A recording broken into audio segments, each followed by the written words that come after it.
Friends, welcome back your YouTube channel. I hope आप सभी अच्छे होंगे और आपकी तैयारी अच्छे तरीके से चल रही होगी। जैसा कि आपने थंबनेल में देख लिया है, आज का हमारा टॉपिक होने वाला है। आज हम एक चैप्टर शुरू कर रहे हैं। इस चैप्टर का नाम है लिविंग वर्ल्ड या द लिविंग वर्ल्ड या सजीव जगत, जिसको हम कहते हैं।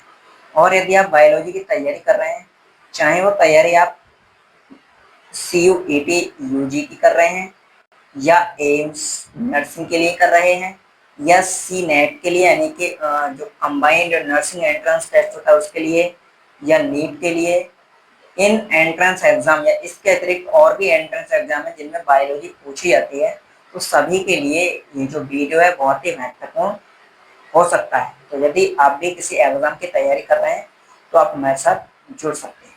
तो देखते हैं, क्लास 11 का ये सिलेबस है। 11 यानी कि कक्षा 11, और चैप्टर देख सकते हैं, चैप्टर होने वाला है हमारा लिविंग वर्ल्ड, या हम कह सकते हैं कि सजीव जगत। और ये जो नोट्स हैं, इन नोट्स को आप PDF फॉर्म में प्राप्त कर सकते हैं हमारे टेलीग्राम चैनल से। टेलीग्राम चैनल का लिंक डिस्क्रिप्शन में दे रखा है, वहां से आपको ये नोट्स PDF फॉर्म में मिल जाएंगे। तो जैसे हम बात करेंगे सजीव, या कह सकते हैं हम जीवधारी। सजीव या जीवधारी हम किसको कहेंगे? तो सजीव वही कहलाएगा जिसमें क्या होगा, जीवन होगा। जीवन को धारण करने वाला क्या कहलाएगा, जीवधारी या सजीव कहलाएगा। जीव प्लस धारी, धारी को धारण करने वाला, और जीव फॉर जीवन, जीवन को धारण करने वाला क्या कहलाएगा, जीवधारी कहलाएगा। बट जो जीवन है या लाइफ है वो वास्तव में क्या है? तो पहले तो हम ये देख लेते हैं कि जो सजीव है, या हम कह सकते हैं जीवों का अध्ययन, जो सजीव होते हैं उनका अध्ययन या उनकी स्टडी हम जिस साइंस में या साइंस की जिस शाखा में करते हैं उसको हम कहते हैं बायोलॉजी, या हिंदी में कहते हैं उसको जीव विज्ञान। और ये जो जीव विज्ञान या हम बायोलॉजी की बात करें, बायोलॉजी ग्रीक भाषा का वर्ड है। कौन सी भाषा का? ग्रीक भाषा का वर्ड है ये। ग्रीक भाषा के दो शब्दों से, अब दो शब्द कौन कौन से देख सकते हैं, एक है बायोस और एक है लोगोस। बायोस और लोगोस से मिलकर ये बना है। इसमें बायोस का मीनिंग होता है लाइफ यानी जीवन, और लोगोस का मीनिंग होता है स्टडी, या फिर हम कह सकते हैं अध्ययन। तो इस प्रकार से ये जो बायोलॉजी है, बायोलॉजी क्या है, ग्रीक भाषा के दो शब्दों से मिलकर बना है, लाइफ स्टडी। तो हम कह सकते हैं लाइफ स्टडी या जीवन का अध्ययन ही क्या कहलाता है, जीव विज्ञान कहलाता है। आगे देखेंगे हम कुछ लक्षण है और कैरेक्टर्स ऑफ लिविंग ऑर्गेनिज्म या सजीवों के लक्षण क्या क्या है। वृद्धि, वृद्धि के अलावा रिप्रोडक्शन भी क्या है, सजीव का लक्षण है। जनन या प्रजनन जिसको कहते हैं। मेटाबॉलिज्म यानी कि उपापचय क्रियाएं जो होती हैं, और कोशिकीय संगठन और सचेतना। तो ये जो भी लक्षण हैं सजीवों के, इन लक्षण को हम डिटेल में पढ़ेंगे कि कौन सा लक्षण क्या है और किस आधार पर हम इस लक्षण के आधार पर कह सकते हैं कैसे कि ये जो जीव है उनमें ये लक्षण पाया जाता है। इस लक्षण के आधार पर हम बता सकते हैं ये जीव है या फिर ये निर्जीव है। तो आगे देखते हैं हम।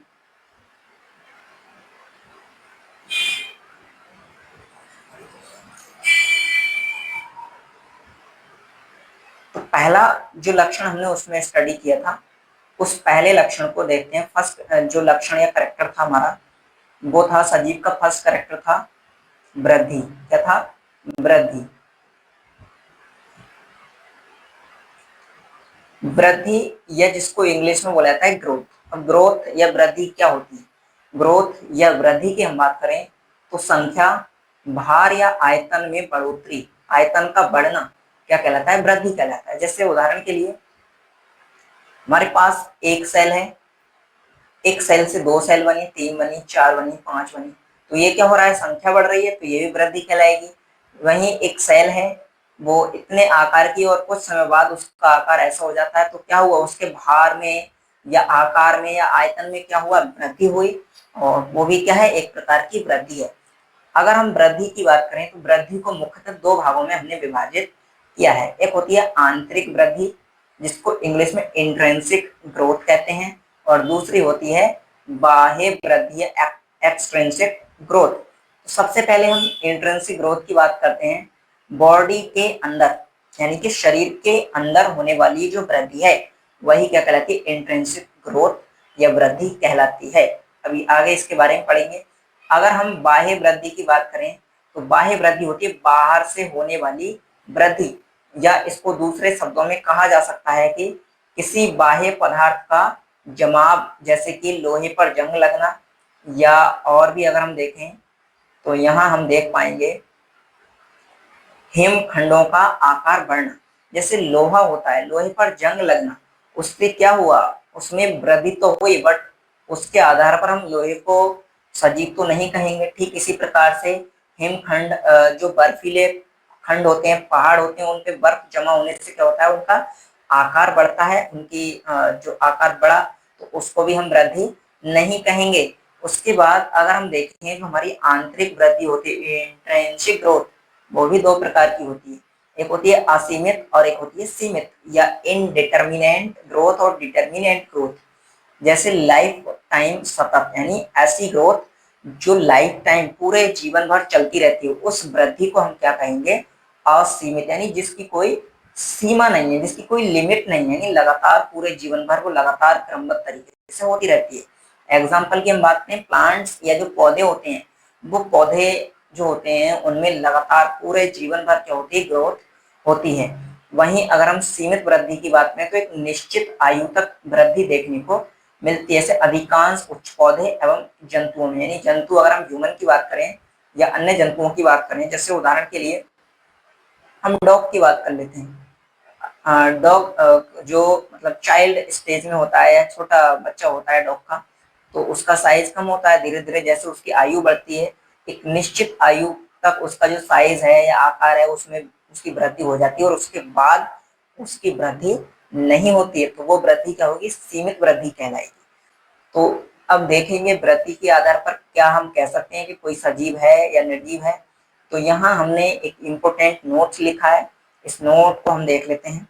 इम्पोर्टेंट नोट है हमारा, लिविंग एंड नॉन लिविंग, यानी सजीव और निर्जीव दोनों ग्रोथ को शो करते हैं, दोनों ग्रोथ प्रदर्शित करते हैं। अतः ग्रोथ जीवों का स्पेसिफिक करेक्टर नहीं है, यानी कि जो सजीव हैं उन सजीवों को हम ग्रोथ के आधार पर नहीं कह सकते कि वृद्धि हो रही है तो वो सजीव है, वृद्धि नहीं हो रही तो सजीव नहीं है। क्योंकि ये जो एग्जाम्पल हमने देखे, वृद्धि यहाँ भी हमें देखने को मिल रही है, बट ये सजीव नहीं है। इसी प्रकार से अगर हम वायरस की बात करें तो वायरस में भी वृद्धि होती है, बट वो भी क्या है, एक प्रकार से निर्जीव है, और सजीव दोनों के मध्य की कड़ी है।